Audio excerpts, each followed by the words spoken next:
चलिए सवाल को देखते हैं। आज का सवाल क्या लिखा है?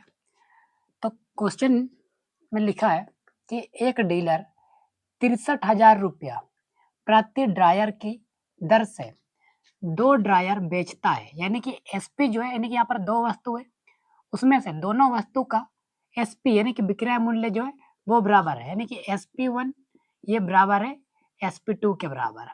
ठीक है, फिर कहता है कि एक पर उसे 5% का लाभ होता है। 5% का क्या होता है? लाभ होता है। जैसे 5% का फ्रैक्शन वैल्यू होता है 1/20 होता है। क्या होता है? 1/20। तो कह सकते हैं 20 का वस्तु है और उसमें 1 का प्रॉफिट हो रहा है, तो ये हो जाएगा 21। यानी कि ये सीपी है और ये क्या है? एसपी। फिर कहता है का लाभ होता है और दूसरे पर उसे 30% की हानि, यानी कि दूसरा को जब बेचा जाता है तो 30% का क्या होता है? हानि। क्या 30% का फ्रैक्शन वैल्यू हम लोग ऐसा लिख सकते हैं 30/100, ये कैंसल।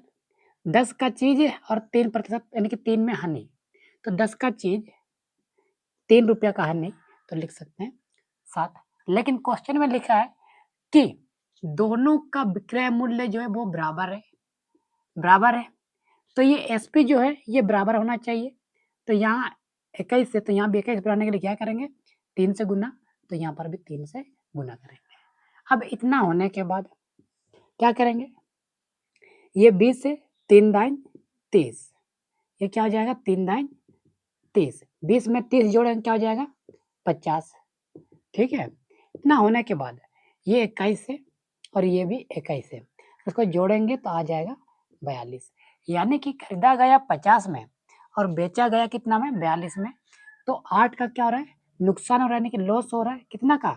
8 रुपया का। किसके ऊपर? 50 के ऊपर। परसेंटेज में कन्वर्ट करने के लिए हम लोग 100 से मल्टीप्लाई करते हैं।